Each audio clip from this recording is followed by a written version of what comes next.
And once these feelings have a name, the next step is we can give them a home.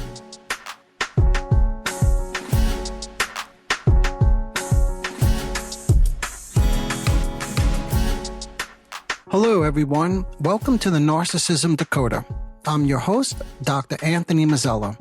In today's episode, I like to address a series of listener questions that often echo a common sentiment. How does psychodynamic psychotherapy enhance one's quality of life and relationships? It's important to acknowledge upfront that there's no one-size-fits-all response to this question. The effectiveness of any treatment is deeply intertwined with the unique issues, symptoms, and individual characteristics presented by each person seeking help.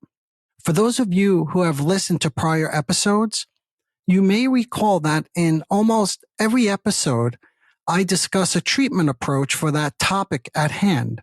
For someone overwhelmed with emotions, I may have advocated transforming persecutory thoughts into productive thinking.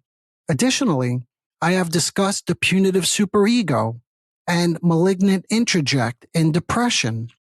And finally, I have alluded to ego supportive techniques, and these are just a few of the approaches. Let's consider this scenario. Two individuals may both grapple with feelings of depression, yet the underlying nuances of their experiences will shape the trajectory of the treatment.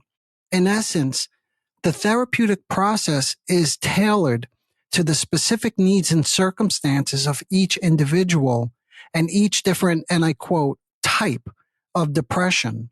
In an earlier episode, I discussed various types of depression, each requiring distinct treatment approaches. Having said that, I can offer insight from a particular vantage point. Let's examine the case of someone facing challenges in maintaining meaningful connections. Perhaps you or someone you know might find yourself unable to forge genuine relationships due to deep-seated trust issues, their own inability to manage their anger, a pervasive fear of judgment and criticism, or a fundamental belief in the inherent danger of others. Once upon a time, we thought that we knew what improved relationships and quality of life. The goal was to make the unconscious conscious. Then the symptoms, such as depression or anxiety, the fear of being criticized and judged, would disappear. However, it was quickly discovered that even when made fully aware, like for instance, telling a patient, you are afraid you'll be judged because of whatever, some unconscious trend, which we would then label for the patient, what we discovered is the system persisted unshaken. Further research has demonstrated, again for some, not for all individuals, instead of having to deal with conflicts from the distant past, which are concerned with circumstances that are not necessarily actively alive in one's conscious awareness today, we first need to get involved and understand what is happening in actual and in immediate situations. But now, meaning right now, in the moment, you can try to bring about a different and a new solution instead of repeating the old, and I quote, maladaptive solution, which may have worked then, but no longer works today. Let's take a simple example of this, something I see frequently in my practice. Let's say you're angry at a loved one, a parent perhaps, or maybe your partner, because you don't like the way they speak to you. When you feel put down and devalued, you get angry at them, sometimes even full of rage over their condescending tone. So your feelings towards this person are naturally what? Aggressive. Oftentimes, if you, and I quote this again, already, right, feel angry and aggressive.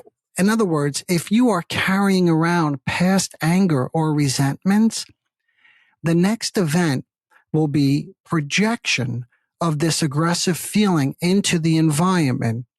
The world begins to feel like a dangerous, threatening, judging, or critical place, or you project these feelings onto your loved one, who will now in turn appear to be aggressive, critical, judging, etc. But wait, you may be saying, my partner really is condescending. They talk down to me. Okay, so let me respond to that with a clear illustration of how psychodynamic psychotherapy works to improve this kind of relationship, which in essence will improve your quality of life. I'm going back to the initial question. If you're carrying around some inner anger, let's say you grew up with a father who constantly put down you or your mother, or you had a father who was critical and judgmental. And I'm just making this up, by the way. You could say a caregiver or somebody very important in your life. It doesn't have to be a father. But I quote, my dad would say to me, you're a piece of crap. You're stupid, worthless. You're nothing. You're not worth anything. You see, at that point, like I said, if it's a father or any important, powerful caregiver in your life, the main point is you were too young. So what choice did you have? You can never stand up to this person. So where did that leave you? You took the verbal abuse. Now today, many people believe that, well, that's done. It's over.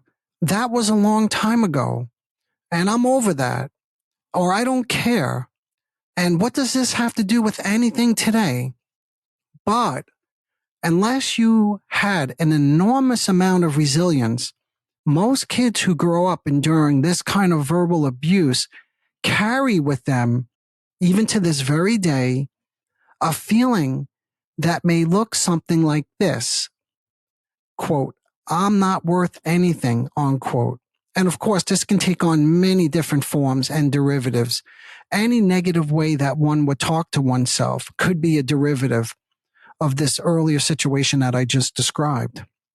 In this example, we can say you are most likely carrying around these feelings, and it's precisely these feelings that oftentimes prevent you from getting what you want, such as a close, loving relationship or a good or high quality of life. How does this happen, you may be asking? Or why are you or someone you know so quick to get angry?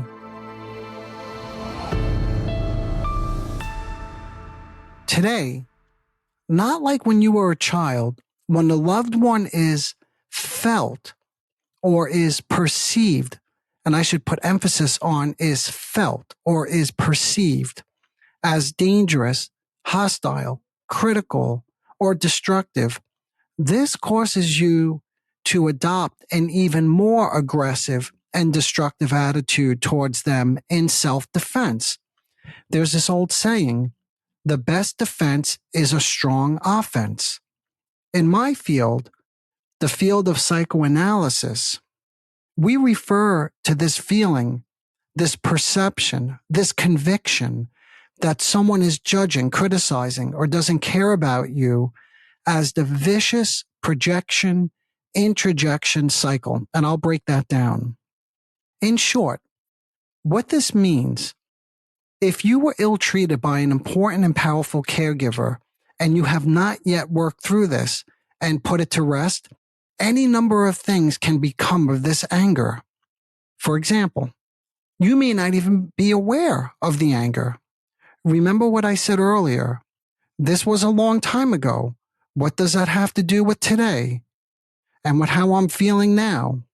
Or you know you get angry and you overreact, but you either feel entitled to this anger, well, my wife did something stupid, or you don't know what to do with these intense emotions.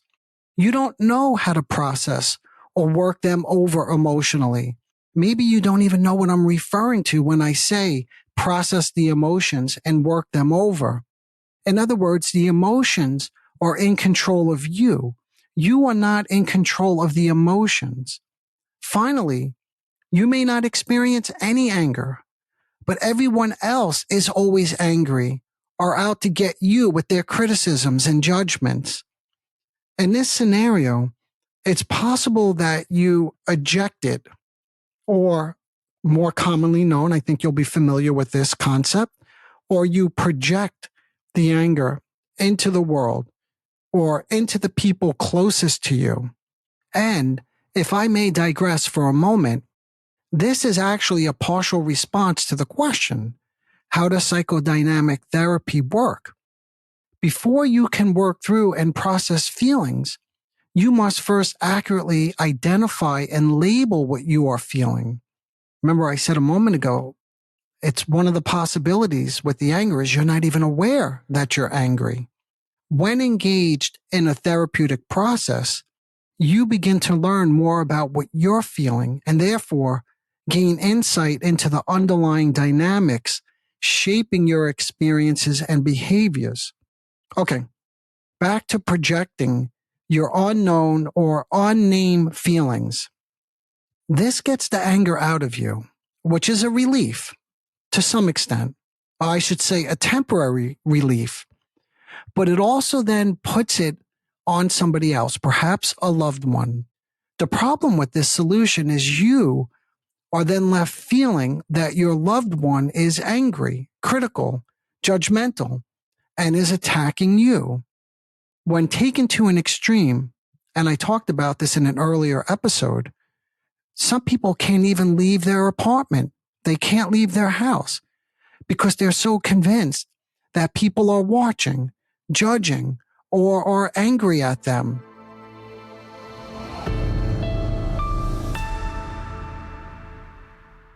So, just a quick recap. Let's pull this together before we push forward.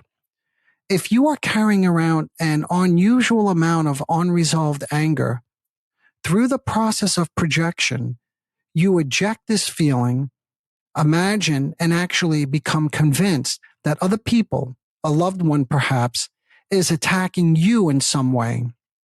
As a defense against this attack, you become aggressive, causing your loved one to become aggressive and angry at you. This anger is then introjected.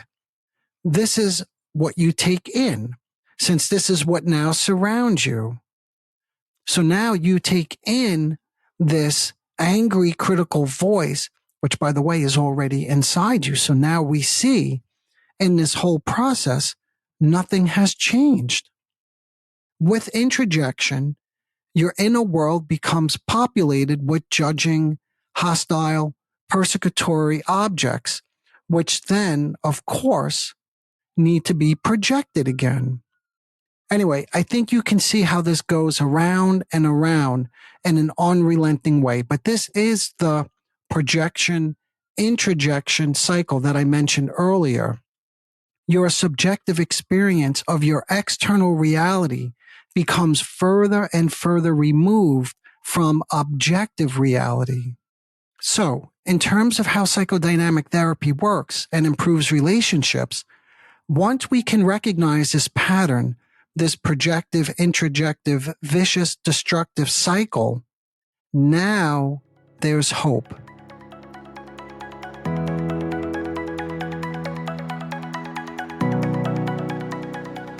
In my practice with these individuals, the goal now, in terms of this one type of because remember, I mentioned there are many different types of approaches. This is just one approach. So in terms of this one type of psychodynamic treatment approach is what? We must break this cycle. Why?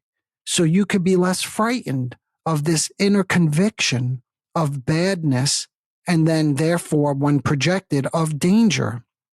Let's return to the example I gave earlier and see if we can apply this perspective on the destructive cycle. Remember, we left off with you saying, but wait, my partner is really condescending. They talk down to me. And that is why I explode with anger. When I closely explore the, quote, lashing out, unquote, and the explosion of anger, and when I remain curious and ask inquisitive questions such as, let's go over this again. Can you tell me, how were you feeling right before you lashed out? Again, using the words lashed out, I use their language. That's not my language. The feelings slowly begin to emerge. And I quote, I lash out so I don't feel inferior, dumb, so I don't look like an idiot, unquote. In fact, it was only when these feelings emerged that I began to hear about that scenario that I laid out a little bit earlier when I said, imagine you have an abusive caregiver who said this to you. So in this particular example, it's only when I slowed things down and explored this with inquisitive questions that I began to hear another story about an abusive father who called her stupid and worthless. Now, to return to the point I made a little bit earlier, unknown feelings are beginning to emerge. See, we didn't hear anything about this earlier, but we had to start with the day-to-day interaction. What's immediately happening now? So at this point, what can we do? We can label and get to know these feelings of being inferior, dumb, or an idiot. And once these feelings have a name, the next step is we can give them a home. What does that mean? Give these feelings a home, you may be now wondering. The goal is to help this angry individual who can't control his or her emotions become aware that this anger is about the archaic fantasy object. Sorry, I use a little bit of psychoanalytic jargon, but this is the archaic fantasy object. And we call it an object, by the way, instead of a person, because it's no longer just about the person. It's a representation of the characteristics of a person, a caregiver, a loved one in your life that get exaggerated in your mind. And they represent somebody, but they're not actually the person. And that's where in psychoanalytic language, in part, the word object has many different meanings, but that's a piece of it. So what I'm saying, though, in essence, is this is not about the way a loved one spoke to you. Let me just say that slightly differently. To give the feelings a home, the first step is to begin to show somebody that this anger is about something else and not about your loved one. In part, it might be about them, but I'll say more about that in a moment. In my practice, when treating someone like this, I may show them how convinced they are that their angry reaction is because your loved one is accusing you or calling you a complete failure, an idiot, that you are worthless. I will acknowledge that it may be true that there is a part of this person that is not pleased with something that you just did, some way that maybe you just behaved. But there's also a part of you that brings back all your father's accusations. See, these accusations continue to live inside of you. When past trauma lives on and is not worked through, back to that concept from a little bit earlier, and part of working through now you could see is correctly labeling the feelings, identifying, labeling, and now we're giving them a home. Okay, that's all part of the working through process. But anyway, I was saying when past trauma lives on and is not worked through, one wrong look, one insensitive comment ignites the entire past story. You immediately become convinced that your loved one is thinking all the things that your father said to you. Again, in this example, the father said this, but you can substitute this in your mind with any important early caregiver. So what is the old saying here? It's like a powder keg waiting to explode, or I think it's a tinderbox that just needs a small spark to ignite. To return to the original questions, what leads to an improved quality of life and healthier relationships? As you become aware of the projections, as you become more aware of how you are treating a real person, the loved person in your life, as an archaic fantasy object. You see, that's the way you're treating them. And that's what you start to become more aware of. Then as you become more aware of this, they become less dangerous. In other words, you begin to see them more clearly. If they are less dangerous, then you are less afraid. Remember what I said earlier about the best defense is a strong offense, and then therefore you're less ready to ignite. You don't have to have such a strong offense if there's no threat, or if the threat is much, much less. Anyway, look, we need to start wrapping this up, but I would conclude by saying that if you, or again, someone you know, can become aware of the distinction between the archaic fantasy object, the abusive, insensitive, neglectful father caregiver, if you can become aware of the distinction between the fantasy object and the real external love person in your life, this produces a breach in the vicious cycle. And that's all we need, is we need to just start chipping away at the cycle. In turn, your partner may become less reactive and more understanding because they are not under attack. And then this gives you the opportunity to take in, again, back to the word introjection, a less savage, judging, critical, hurtful experience. Now, by the way, I'm just going to digress for another moment. If your partner does not become less reactive, there's still something to be gained from this, because if you are not overreacting to the situation, then the focus becomes more on your partner. You see, as long as you're overreacting, intensifying things, then the focus is simply on, look at how crazy you're behaving, right? And we don't see, which I often advocate for on this podcast, is the dual contribution. In any matter, we could get more into that in a later podcast. But now the main point is, if all this goes accordingly, we are now on the way to fostering a benign cycle. But to change the character of a person's inner belief system is easier said than done. And it requires time and effort. In other words, this is a process that we need to go over and over and over as you and a loved one slowly begin to sort out, or, like what belongs to you, what belongs to your loved one, and what's coming from the distant past. Anyway, look, as always, this stuff I know is inevitably very complicated, and along the way, I may have said some things to confuse you. So please feel free to reach out. I always enjoy reading your comments. My email is below in the show notes. Let me know what questions you have or anything you'd like to hear more about. I would be happy to take that up in a future episode. All right. Until next time, engage your mind and not your archaic fantasy object. All right. Bye for now.